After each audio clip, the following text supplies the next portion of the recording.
All right. So as I mentioned, chapter 1 is all review, and I still want to go through some of the concepts that I'm people might find it confusing or things that it wasn't very clear. So then that way we can make sure those are okay. Essentially, I'm going to go through some of the basics of like fractions and equations and how to solve things and how to graph things and properly, and we go from there.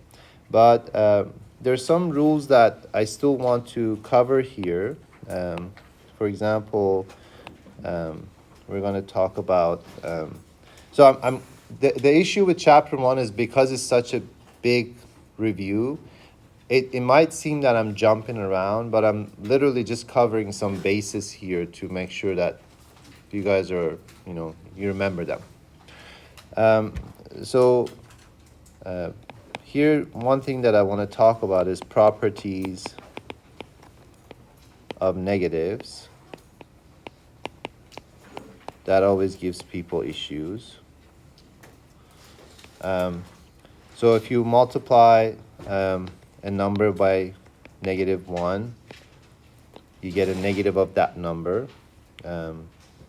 And a could be a real number here. So a is part of the real number.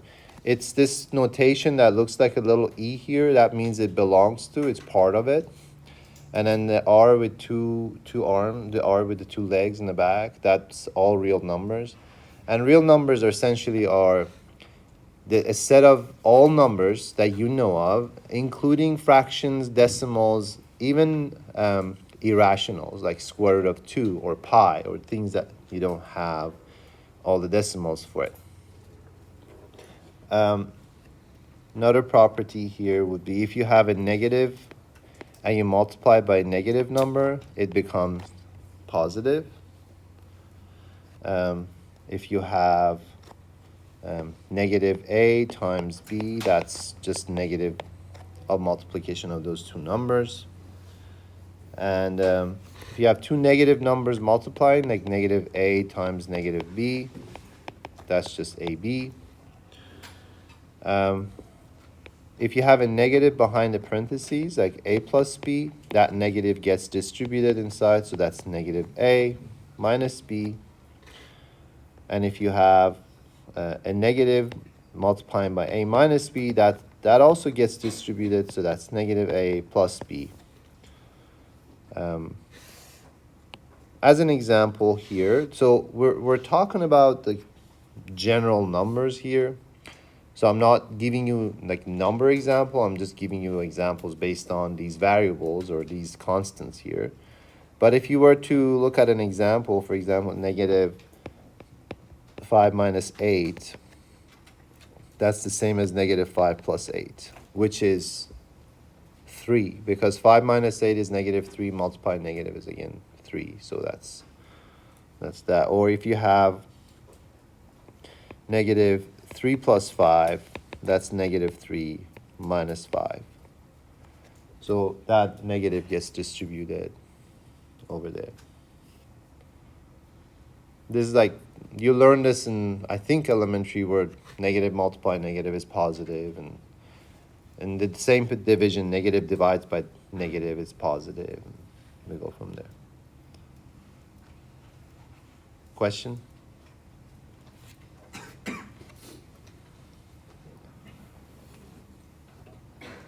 All right. The other topic that I want to talk about that I know a lot of people might have issues with is like the fractions. So properties of fractions.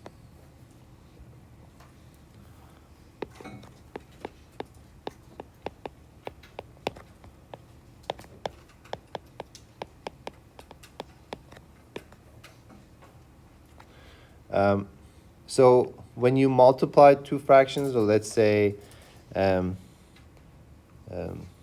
we have a, b, and c.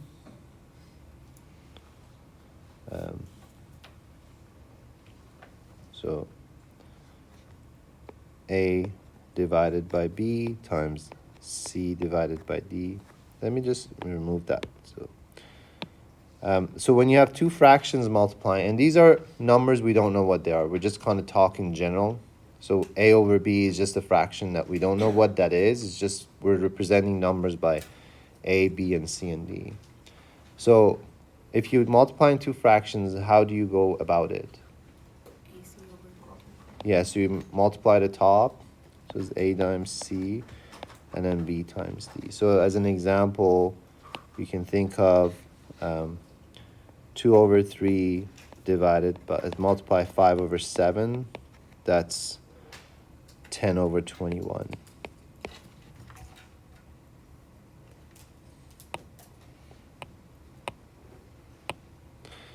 Another one is a division, so a over b divided by c over d. You can rewrite this as a over b, and you can make this division into a multiplication and flip the second fraction, so that will become d over c.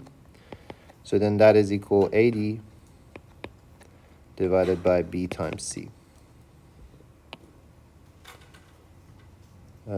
As an example, you can think of 2 divided by 3 divided by 5 divided by 7. That can be written as 2 over 3 multiply 7 over 5. And if you notice, sometimes I write my multiplication as a cross and sometimes as just a dot. And it may go back and forth with those, you know. So then that's equal 14 over 15.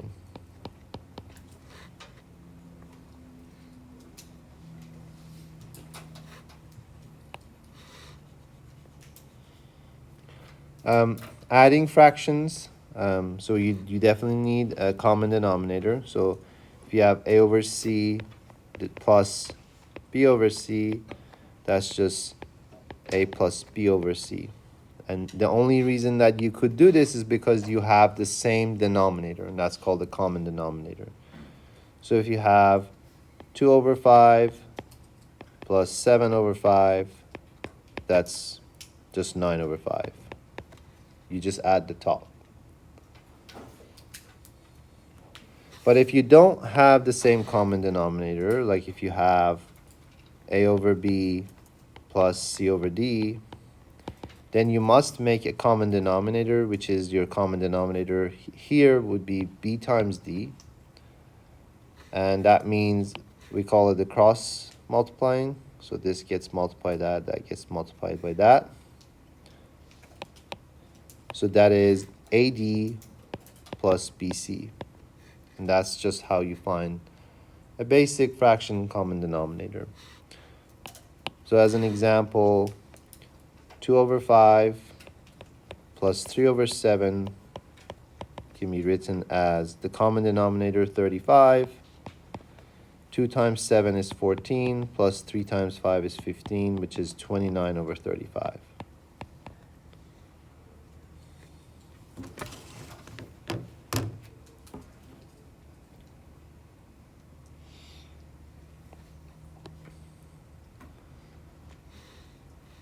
Next one,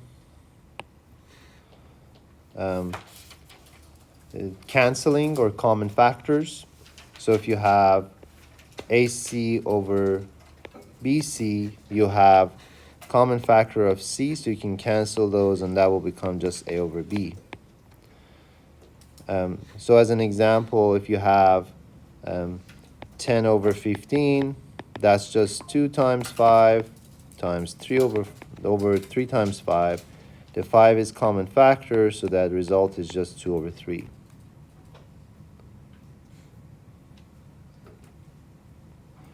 And then the last thing I want to talk about is the cross multiplying, which is if you have A over B is equal to C over D, you can rewrite this as AD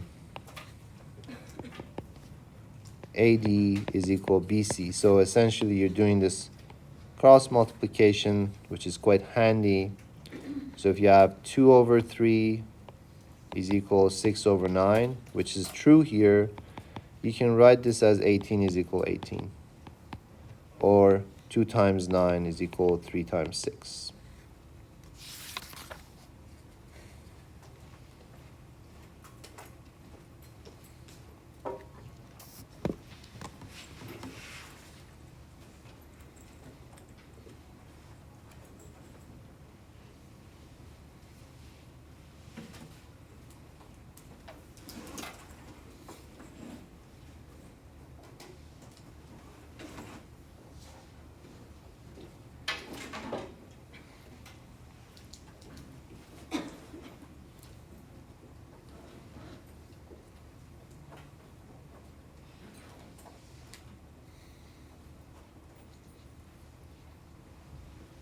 Question? All right. There's another section that I want to cover, and that's like the set and interval notations, which is quite important in this course. So if you haven't seen much detail of it, this is yes. The picture of okay, thank you. Appreciate it. No problem. So I want to talk about the set intervals, and just kind of remind you of some of those topics. So the set intervals and properties.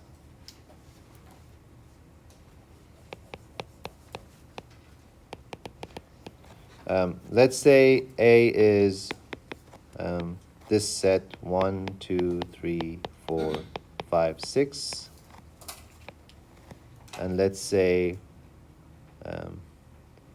B is this set 4, 5, 6, and then let's look at another set C, which is equal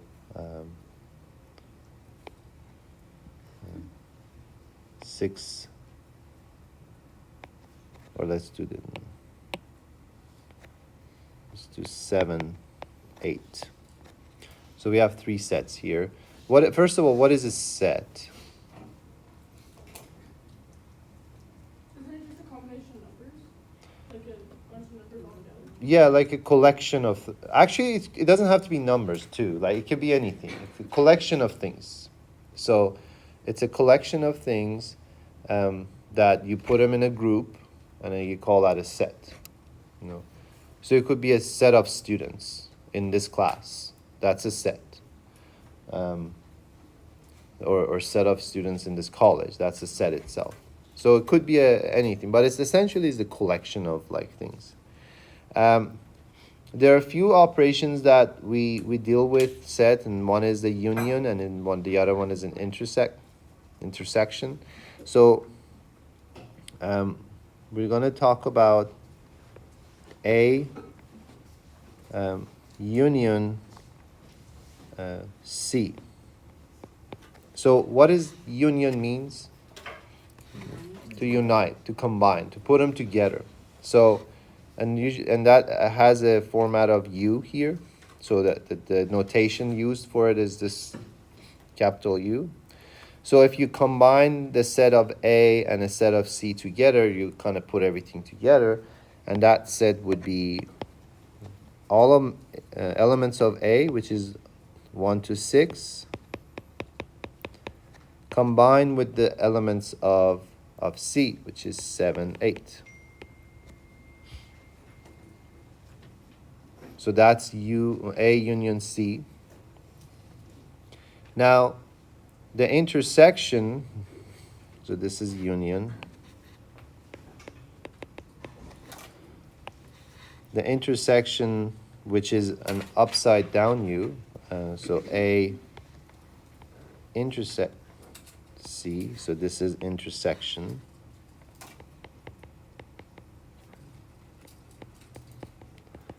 What is intersection? What is intersection? Just the numbers together, like they have in common. They have in common. Yes, so you only take the ones that have in common. So the intersection of A and C, so you can see A is 1 to 6. These are all discrete numbers. And then you have C, which is 7 and 8. Do you have any common numbers? No. You don't. So that means it's an empty set. Can you when someone remembers, how do you notate an empty set? Circle with the line. Yes, circle with a line. So it's an empty set. Or you can write it as just 2 brackets like that. So it's an empty set. So this is looking at overlapping. So these are common elements. No common elements. And this is just the combination. The union is just a combination. So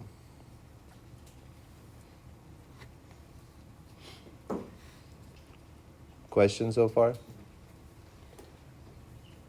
Now, we are soon we're gonna talk about like domain and range for your functions and whatnot, and these are like the set of numbers that your function, for example, is allowed to have.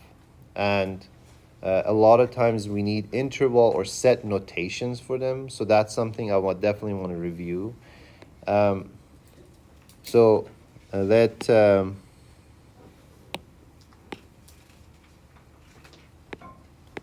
let a and b to be real numbers. So I just do this again. So it means a and b belong to real numbers. We don't know what they are, but they're just some imaginary numbers, right? And we're gonna, because we want to talk general, we don't want to talk like specific number. That's why we use a and b. And so if you see the following notations, I want to kind of make a chart here.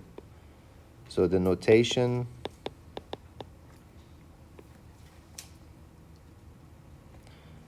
and I want to do set description,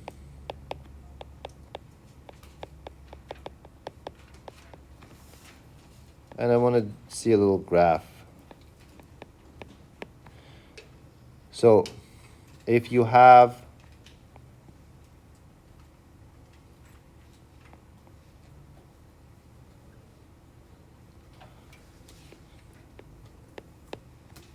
parentheses A and then parentheses B, so like you're kind of like between A and B here.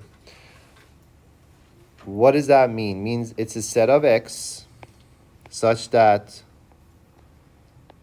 X is between A and B. And I will, in a second, make a distinction between that and like square brackets.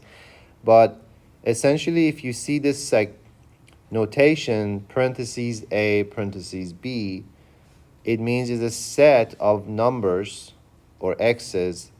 And this straight line up and down means such that. So this means such that X is between A and B. But if you notice, it does not include A and B.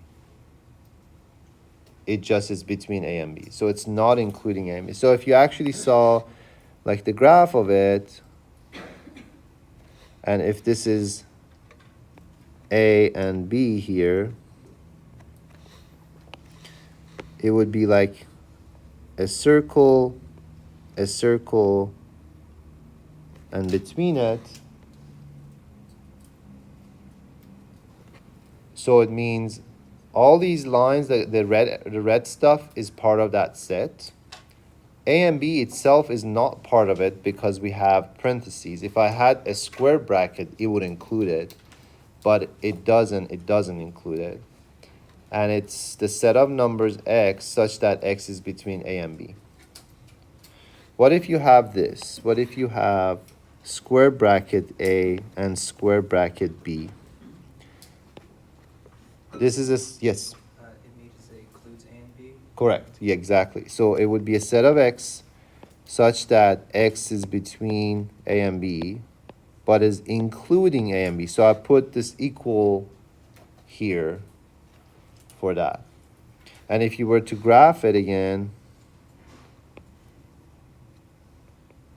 that's A, that's B, it will be a solid circle, which means I'm going to include that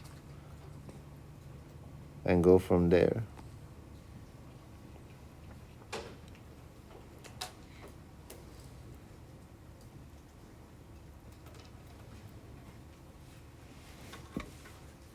Question?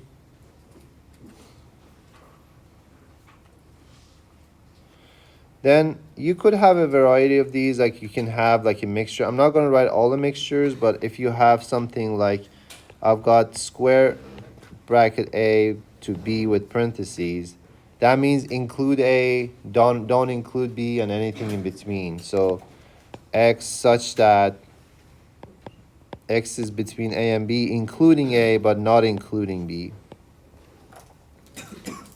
So then if you graph it, that means include A, not include B.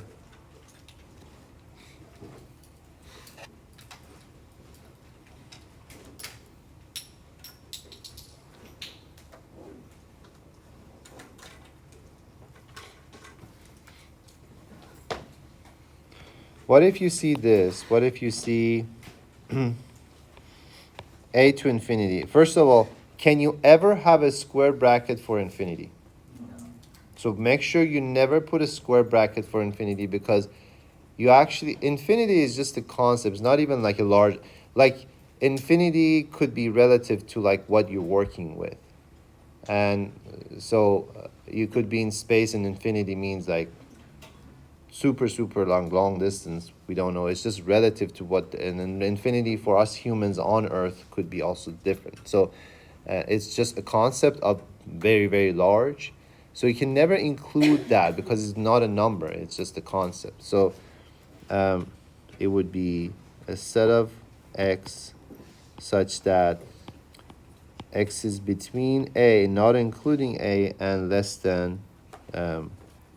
You don't really write less than infinity. You just kind of don't put anything there. So we can close that.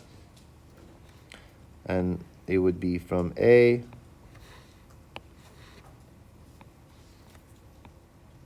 sometimes people put an arrow. That means it goes forever.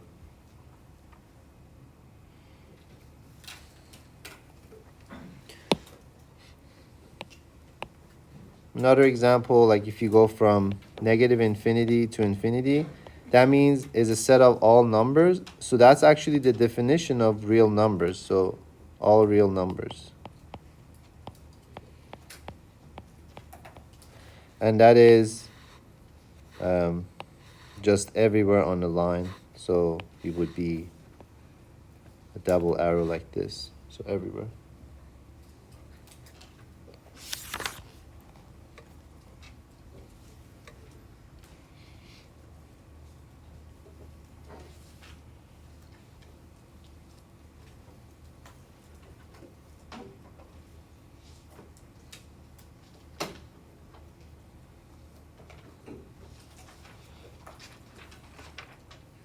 Questions so far?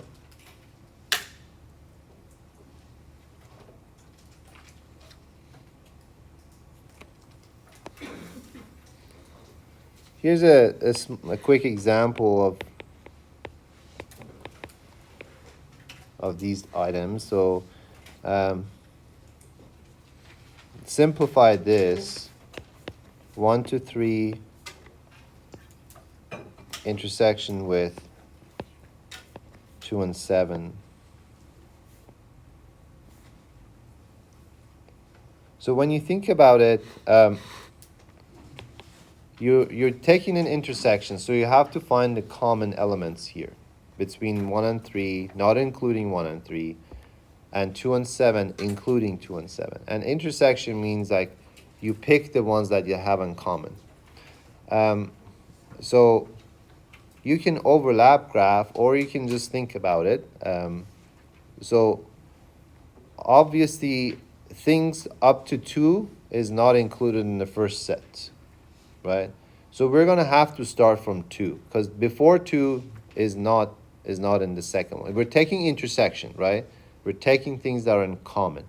So you're gonna go from 2, because 2 is included in this, and 2 is also included in the first set. And between 2 and 3 we're fine. So up to 3 we're fine, because it has up to 3 here, right?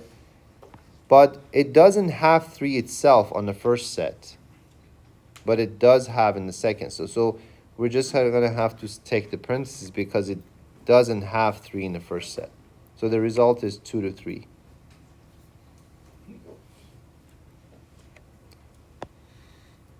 Here's one more.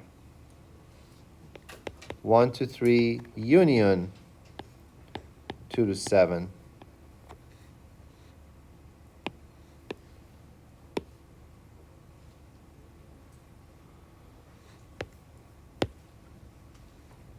What is that equals to? 1 to 7. Yes, including 1? It is parentheses and the square again. Exactly. So you have 1 to 3 and then you have 2 to 7, so you're combining the two. You're not taking intersection, but 1 is not included, so you don't include 1, and then up to 7 not in, and you include 7 because it's included that.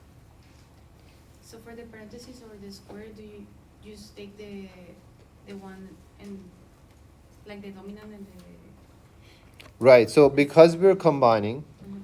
you include 7 because it was included in the second one. And then because we're combining, you include 1 but not 1 itself because 1 has a parentheses here. Mhm.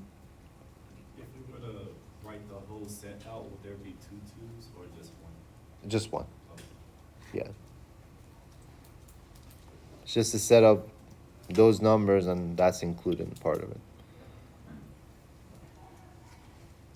All right. Any question? So we talked about negative numbers, we talked about fractions, we talked about set notations and um,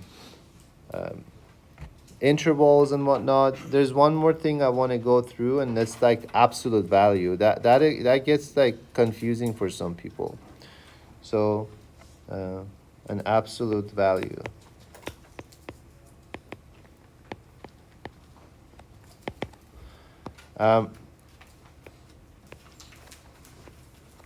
This is the definition for it.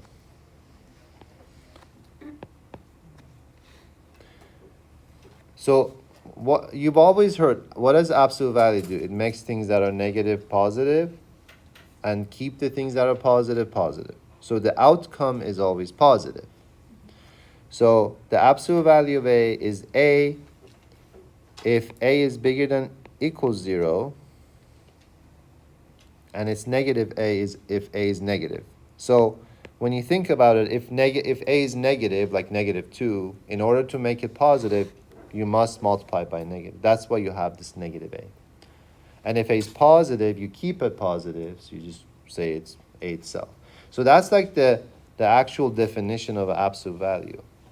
So have you seen, like, if you were solving an equation and you have like x squared is equal like 4, and then you say x is equal plus minus 2? And so there's that minus and positive because it says it could be negative, but because I'm squaring it, so there's always a plus minus comes out of it, you know. So then this kind of resembles here in this definition. So as an example, you have absolute value of -3 is 3, absolute value of 6 is 6, and so forth. So some properties of absolute value.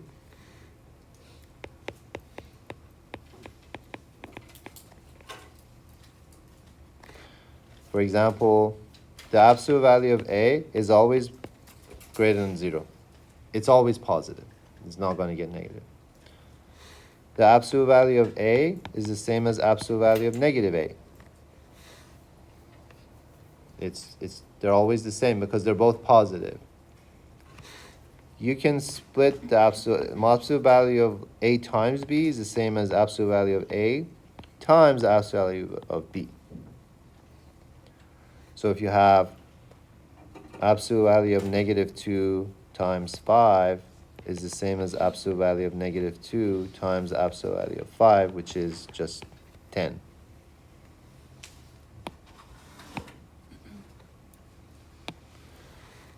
Same with the division.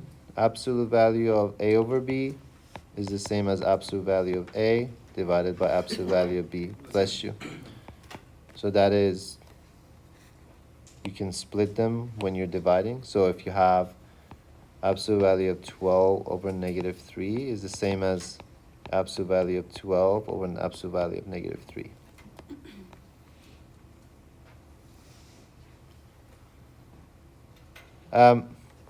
This is, you have to be careful here. This is, I've seen people making this. So when you have A plus B, you cannot say this is This is absolute value of A plus absolute value of B. You cannot say that. Because what if you had like 1 minus 2? If it was 1 minus 2, that B is negative, for example. So if you have like 1 plus minus 2, right? This is like negative 1, right? 1 minus 2 is negative 1. The absolute value of that is 1, right? But absolute value of 1 plus absolute value of negative 2 is 3. So they're not the same. So you can't do that. But you can say the absolute value of A plus B is less than equal absolute value of A plus absolute value of B. And that's called a triangle inequality.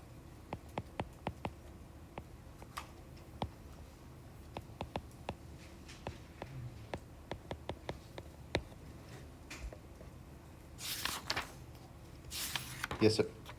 Yes, yes. At the top, when you were saying the absolute value of A is equal to negative A when A is less than or equal to 0, is that what that means? Like before you started the properties, in the set, when it says the absolute value of A is equal to negative A when A is less than or equal to 0, is that what that means? Yeah, so you know how, like if I were to verbally describe an absolute value, I would be like, hey, if it's negative, stick a negative behind and make it positive. If it's positive, leave it alone.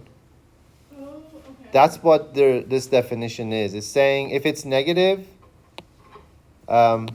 stick a negative behind it. If it's positive, leave it alone. That's essentially what this is saying.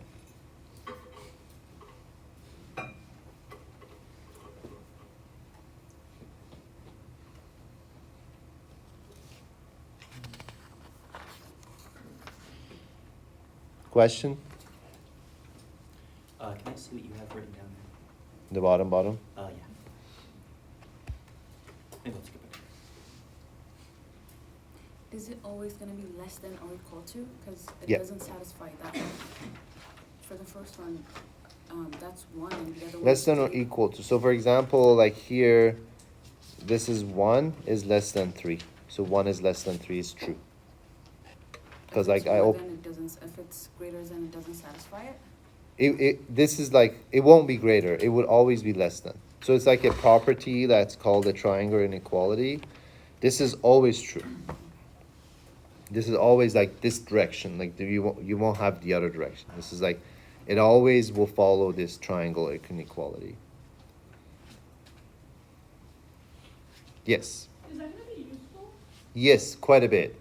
So it's actually like the triangle inequality is like a very basic concept, but honestly, I've used it in like a PhD and postdoc research. Like it's just like it's always comes up, and it's just it's a simple triangle. Like to go from like one vertex to the other vertex is always less than adding the other two. That's just basic of geometry. I wanted to give you some homework problems to do on this section on 1.1. So I'll write it here. Because every time I finish a section, I want to write the questions for it so you can do. The other thing is I usually pick the odd questions. So that way you can go to the back of the book and check for them. And so you can make sure it's done right. So 41, 43, 45, 49.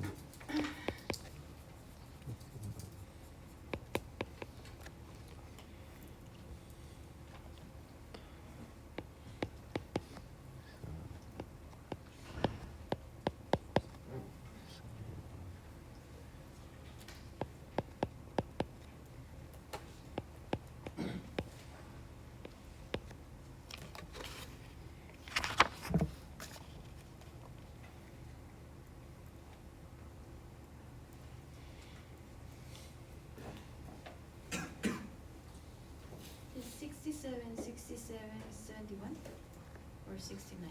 69. Okay. All right. I do want to talk about, let me just pause this for a second. All right. So the next thing I want to talk about is exponents and radicals. So exponential notation, exponential.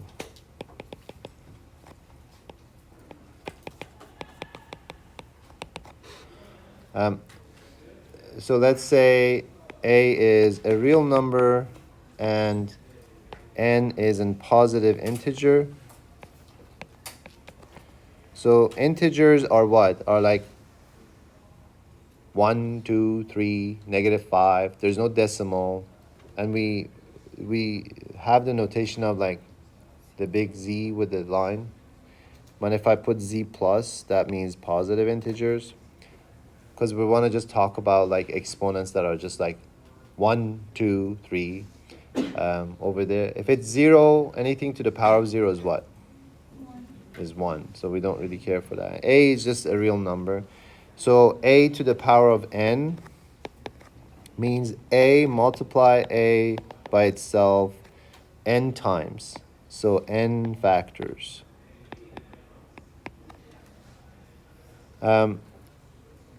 So as an example, 2 to the power of 3 is 2 times 2 times 2, which is 8.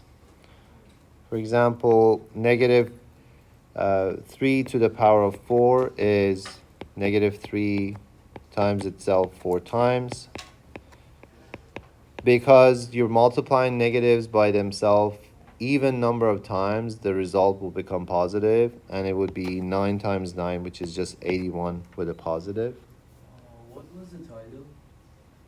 Exponentials and exponents and radicals, essentially what we're talking about.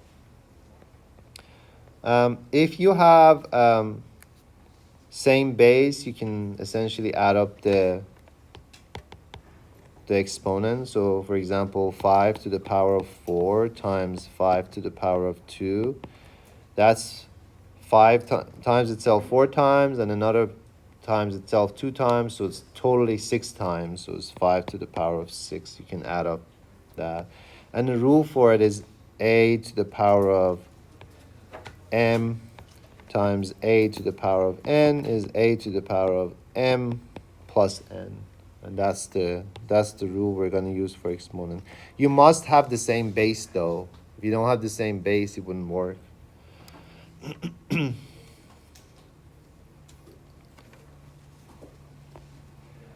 Another rule that you should know is 8 to the power of 0. Anything to the power of 0 is what?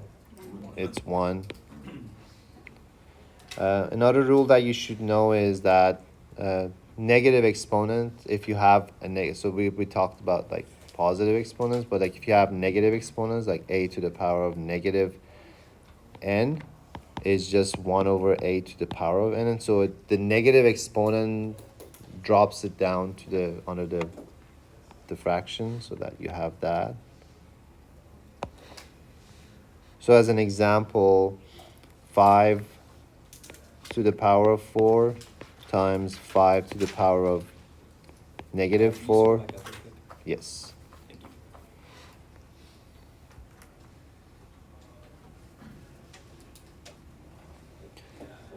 That is 5 to the power of 4 divided by 5 to the power of 4, which is 1.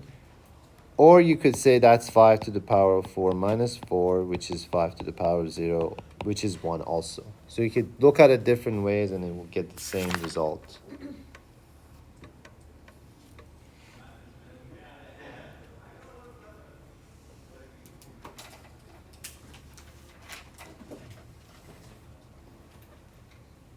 Questions so far? I just want to get some feedbacks. Are these like, you guys know these, right? Yeah. Is that boring or yours okay? All right.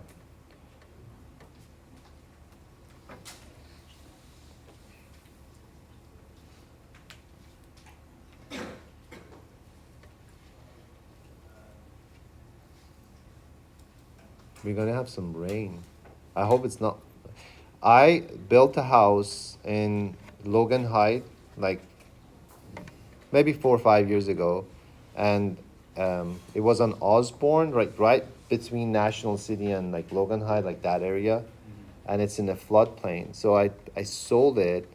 I didn't really build it. I like did full remodeling, but I kind of stuck to the same original plans. And the person who bought it texted me. The entire house was underwater. The entire house, completely.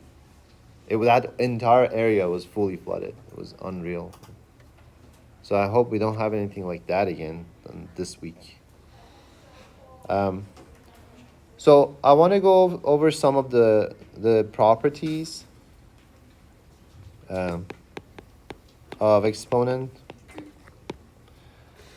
So we already talked about a to the power of m times a to the power of n is just a to the power of m plus n. So as an example, 3 to the power of 2 times 3 to the power of 3 is 3 to the power of 5.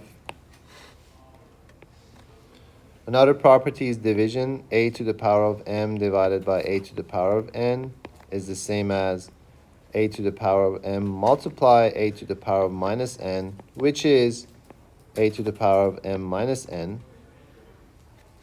So if you have 3 to the power of 5 divided by 3 to the power of 3 is just 3 to the power of 2. You subtract them. But recognize we have the same base. This is one that confuses people. A to the power of m, the whole thing to the power of n. This is where you multiply the exponents. That's a to the power of mn. So like if you have 2 to the power of 3, the whole thing to the power of 3, that's 2 to the power of 9.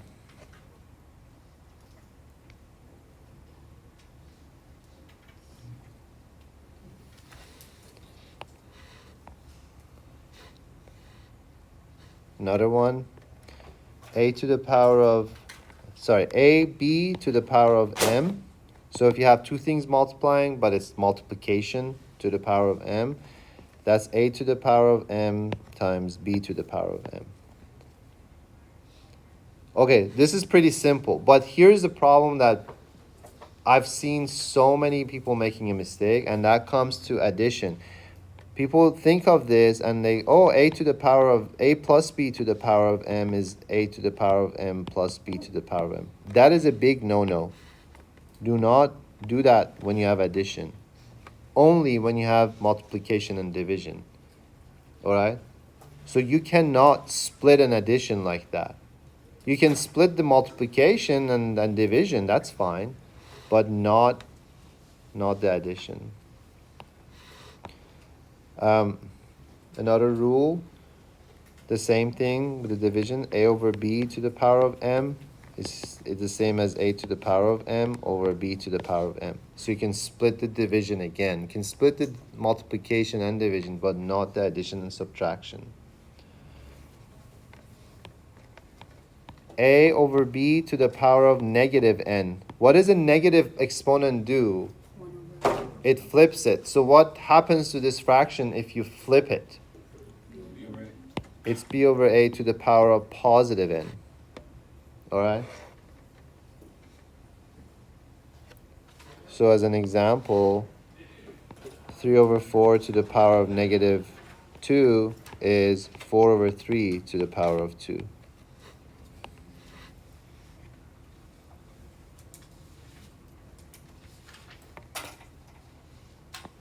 And then here's like some rules too, like a to the power of negative n over b to the power of negative m. So nothing is the same.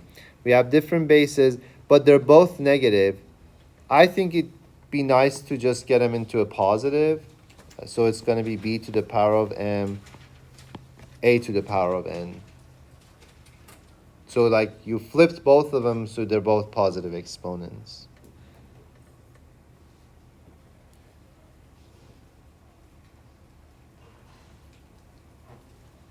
Any questions so far?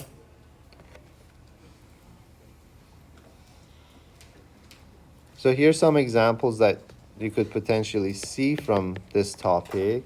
For example, simplifying, like y to the power of 4 times y to the power of negative 7.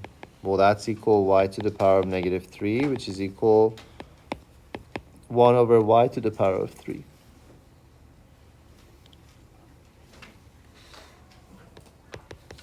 Another example is b to the power of 4 to the power of 5, or sorry, like another 4, that's b to the power of 16. Or 3x to the power of 3, that's 3 to the power of 3x to the power of 3, so that's 27x3. These are pretty straightforward. I'm just writing them so you kind of remind yourself of them.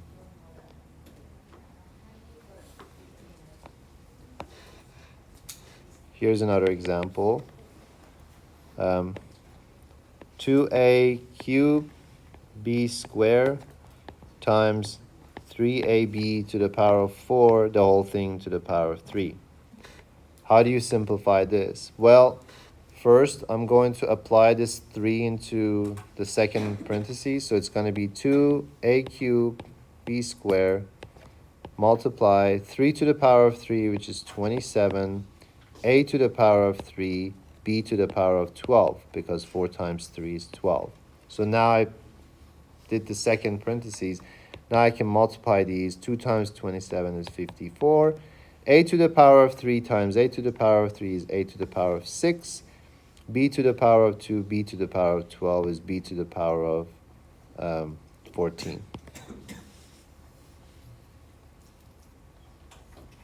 That's how you simplify this.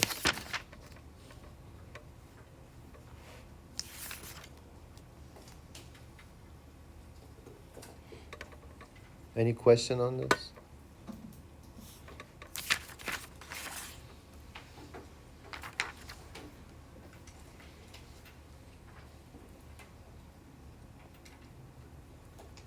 All right.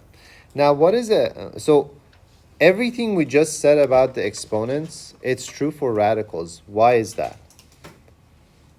Yes. Because like a radical can be an exponent and an exponent can be. Thank you. Exactly. Radicals are literally just exponents, but in fraction form. So, like, square root of a is just a to the power of half. Or nth root of a is just a to the power of 1 over n. So if you have something like square root of ab to the exponent to the root of n, that's really just ab to the power of 1 over n, which is a to the power of 1 over n times b to the power of 1 over n, which is nth root of a times nth root of b. Can you give an example of why a plus b with an exponent of m does not equal an plus bn? Yes, so that's a good question. So let's first of all look at a very simple example of a plus b squared. So a plus b squared is a plus b times a plus b, which is equal a times a, which is a squared, plus a times b, plus b times a, plus b times b. That is equal a squared plus b squared plus 2ab. And that is not the same as a squared plus b squared. Okay. As a numerical example, you can think about 2 plus 3 squared. We all know this is 5 squared, which is 25. But 2 squared plus 3 squared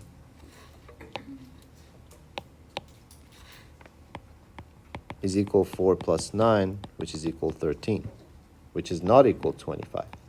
Okay. And it's because of that 2ab. All right. Thank you. No problem.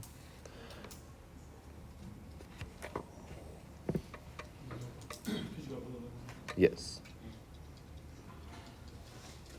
So here, dealing with radicals, you can see that we've already covered all the properties of it just because radicals are essentially exponents with fractions. So we can continue doing this. So there's a couple of more properties that I want to write down that you guys should know. For example, the nth root of a over b is the same as the nth root of a over nth root of b. So you can split them just because they're exponents, and the same rule that applied for multiplication division applies here. The nth root of a, the same as the exponent, you can just multiply. It would be the m times nth root of a.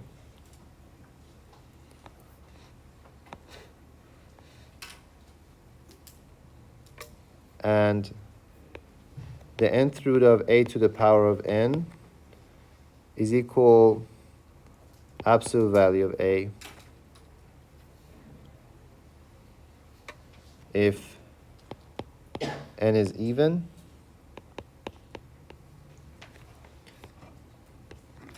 and that is equal a if n is odd. So if you ever see the square root of x squared and you don't know what x is, it is always absolute value of x because it cannot be negative. Because you cannot have negative under the square root, remember? So, but if you have the third root of x cubed, it's okay if you have negative under the square root on an odd situation. So that's just equal x.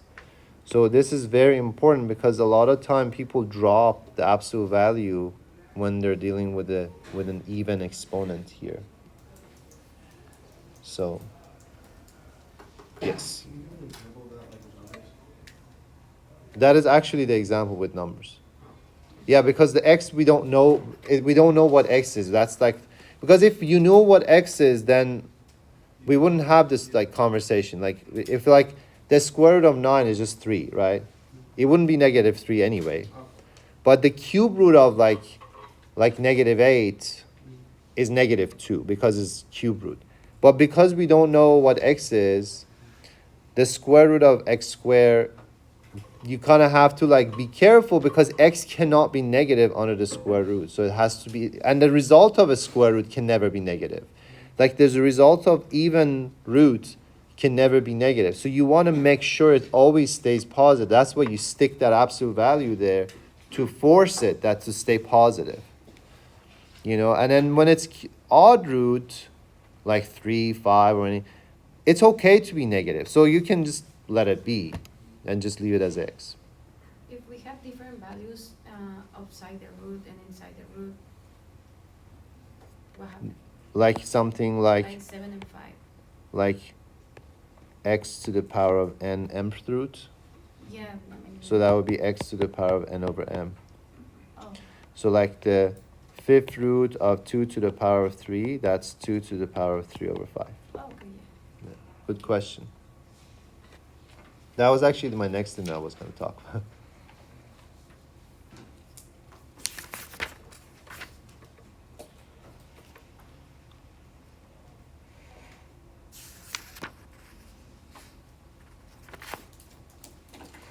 All right. Here I'll write some homework for 1.2.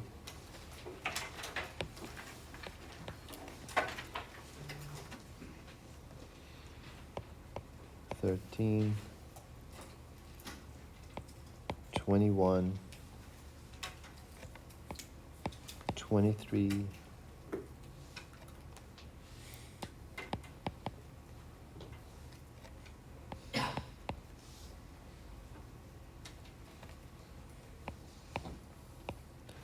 33,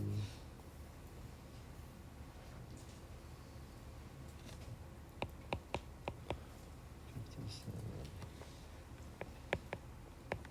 None of these are hard, by the way. These are very basic questions, but you just got to do them once and get over, be done with it.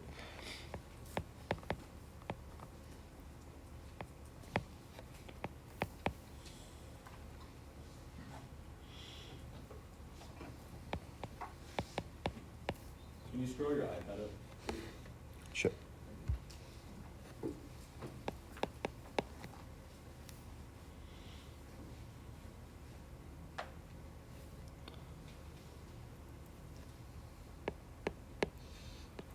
All right.